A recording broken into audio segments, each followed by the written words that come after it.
Budget को देखकर महसूस होता है कि ये भविष्य के निर्माण से ज्यादा हेडलाइन बटोरने का एक दस्तावेज है। This government is proudly marketing the income tax exemption of 12 lakhs, but the question is how many Indians even earn that much to benefit from it? बेदम हुए बीमार दवा क्यों नहीं देते? बेदम हुए बीमार दवा क्यों नहीं देते? तुम अच्छे मसीहा हो, शिफा क्यों नहीं देते? मिट जाएगी मखलूक तो इंसाफ करोगे, मुंसिफ हो तो हश्र उठा क्यों नहीं देते? सिद्धराज चौधरी प्लीज। धन्यवाद सभापति महोदय। आज मैं यूनियन बजट 25-26 पर अपनी बात रखने के लिए खड़ी हूं। भारत के संविधान के आर्टिकल 38 भारत को एक वेलफेयर स्टेट के तौर पर पेश करता है और सरकार की जिम्मेदारी है कि बजट और उससे जुड़ी वेलफेयर स्कीम्स के जरिए इन आर्टिकल्स को हकीकत में लाया जाए।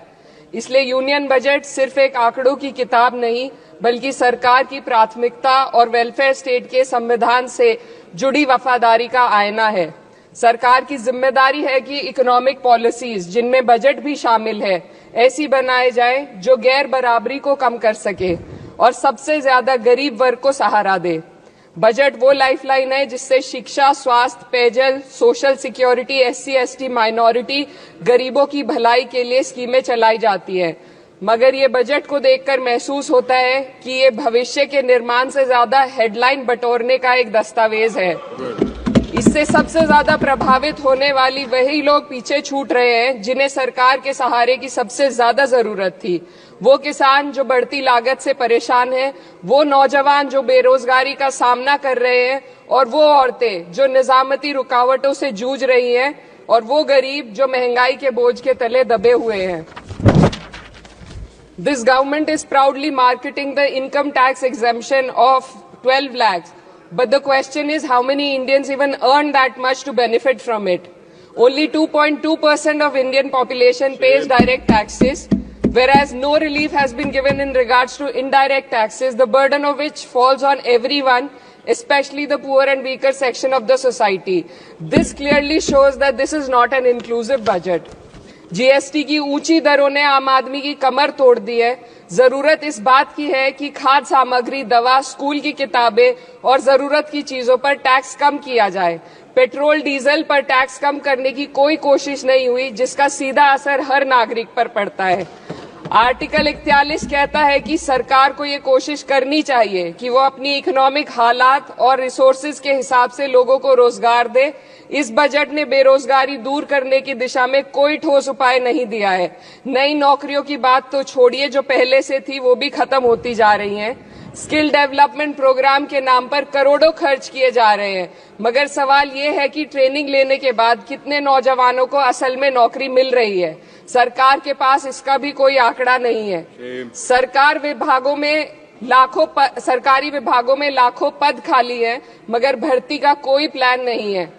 आर्टिकल 45, जिसके द्वारा सरकार की जिम्मेदारी है कि हर बच्चे को 6 साल की उम्र तक फ्री और जरूरी तालीम मिले ताकि उनका बुनियादी तालीमी डेवलपमेंट सही से हो सके, जिसको संसद ने शिक्षा का अधिकार अधिनियम बनाकर और भी मजबूती दी थी, परंतु इसकी जमीनी हालत क्या है वो किसी से छुपी नहीं है। नगरीय क्षेत्रों में सरकारी स्कूलों में शिक्षक न होने की वजह से स्कूल बंद हो रहे हैं तथा दूरस्थ ग्रामीण क्षेत्र के स्कूलों में टीचर ही नहीं पहुंच पा रहे हैं। सरकार कह रही है कि डिजिटल इंडिया और AI से तालीम का इंतजाम होगा, मगर जरा जमीन पर देखिए, उत्तर प्रदेश में सिर्फ 22% सरकारी स्कूलों में कंप्यूटर है। मेरे संसदीय क्षेत्र कैराना में कई सरकारी स्कूल शिक्षक न होने की वजह से बंद हैं और मदरसा एजुकेशन के बजट में 57% की कटौती कर दी गई है। क्या यही सबका साथ सबका विकास है? इसी तर्ज पर अस्पताल हैं जहां पर डॉक्टर नहीं है। आर्टिकल 47 अच्छी सेहत और जिंदगी के स्टैंडर्ड को बेहतर बनाने की आवश्यकता पर जोर देता है। राज्य की जिम्मेदारी है कि लोगों की सेहत और उनके वेलबींग को बेहतर करने के लिए जरूरी कदम उठाए, लेकिन हकीकत यह है कि इस बजट का सिर्फ 2% ही आम जनता तक पहुंच पाता है। शामली जिले में 84 डॉक्टर की पोस्ट स्वीकृत है, मगर सिर्फ 29 डॉक्टर काम कर रहे हैं और गायनोकोलॉजिस्ट मात्र 1 है। दवाइयों की कीमतें बढ़ती जा रही हैं, मगर गरीबों के लिए कोई राहत नहीं है। सरकार ने महिलाओं के लिए बजट बढ़ाने का दावा किया, मगर 81% इसका बजट सिर्फ पोषण योजनाओं में डाला गया है। महिलाओं के रोजगार, उनके इकोनॉमिक इंडिपेंडेंस और सुरक्षा के लिए कोई ठोस योजना नहीं बनाई है। बेटी बचाओ बेटी पढ़ाओ का बजट घटा दिया गया, जिससे साफ है कि ये सिर्फ नारेबाजी थी और कुछ नहीं। किसानों की बदहाली हम सबके सामने है, लगातार चलती आ रही है। 2016 में कहा गया था कि 2022 तक किसानों की आमदनी दोगुनी होगी, मगर 2025 आ गया और एमएसपी पर कोई ठोस गारंटी आज भी दी नहीं गई है। गन्ना किसानों का बकाया अब तक नहीं मिल पा रहा है, और तो और उत्तर प्रदेश में अभी तक गन्ना मूल्य भी तय नहीं किया गया है। डीएपी, यूरिया और खाद की कमी से परेशान किसान आज भी सड़क पर प्रदर्शन कर रहे हैं। मजदूरों के लिए जो सबसे बड़ी योजना मनरेगा थी, सरकार कहती है कि मनरेगा ग्रामीण भारत की रीढ़ है, मगर बजट में कोई भी बढ़ोतरी नहीं मिलना बहुत शर्मसार है। औसतन 44 दिन का ही रोजगार मिल रहा है, जबकि स्कीम 100 दिन की गारंटी की होती है। भारतीय रेलवे देश के लोगों की जीवन रेखा है और इसी से यहाँ के लोगों की आर्थिक एवं सामाजिक जिंदगी चल रही है। देश के हर हिस्से को रेल कनेक्टिविटी से जोड़े जाना सरकार की कल्याणकारी नीति का हिस्सा है।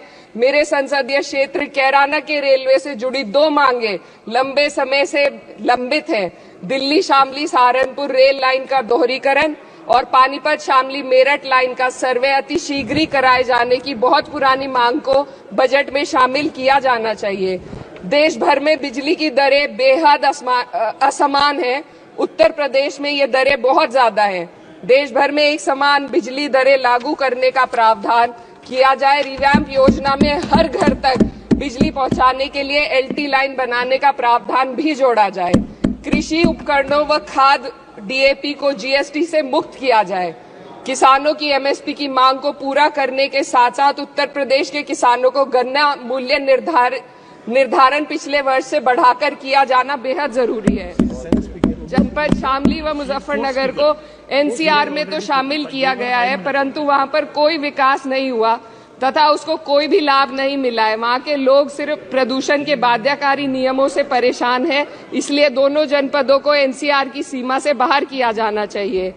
मेरे संसदीय क्षेत्र में मैं कुछ चीजें बजट स्पीच में ऐड करना चाहती हूँ। एक, ट्रॉमा सेंटर और जिला अस्पताल के अपग्रेडेशन की भी मांग है। जनपद शामली और सहारनपुर में एक महिला डिग्री कॉलेज खोला जाए। कैराना में जस्ट कंक्लूडिंग, यमुना नदी के घाट पर सौंदर्य कार्य का भी कार्य जोड़ा जाए। जनपद शामली में टेक्सटाइल पार्क की स्थापना की जाए और जो संसद निधि है, सांसदों को केवल 5 करोड़ रुपए दिए जाते हैं और एमएलए, उत्तर प्रदेश के एमएलए को भी 5 करोड़ दिए जाते हैं। हमारी मांग है या तो इसे बढ़ाकर 25 करोड़ किया जाए या फिर सिरे से खारिज किया जाए। Sir, just one minute. The union budget was an opportunity to address the pressing... Sir, just 1 minute. Please, 2 more speakers are in your party. Sir, just concluding. Pressing concern of India's citizen, rising unemployment, soaring inflation, crumbling public services and deepening rural distress. Yet, instead of offering real solution, the government has focused on optics and half measures. While tax relief for the middle class is welcome, it does nothing for the millions who earn too little to benefit from it. Education remains underfunded, rural employment stagnates, and farmers continue to struggle without meaningful support. The delays in conducting the census and caste census further exposes the government's disregard for data-driven policy making and social justice. India needs a budget that prioritizes its people, not just its economic headlines. A budget that invests in human capital, strengthens social security, and ensures dignity and stability for all. But what we have instead is another missed opportunity, one that fails the poor, the youth, the farmers and the women of this country. Budget प्रस्ताव पर अपने विरोध को मैं 2 पंक्तियों में आपके सामने रखना चाहूंगी। बेदम हुए बीमार दवा क्यों नहीं देते? बेदम हुए बीमार दवा क्यों नहीं देते? तुम अच्छे मसीहा हो, शिफा क्यों नहीं देते? मिट जाएगी मखलूक तो इंसाफ करोगे, मुंसिफ हो तो हश्र उठा क्यों नहीं देते?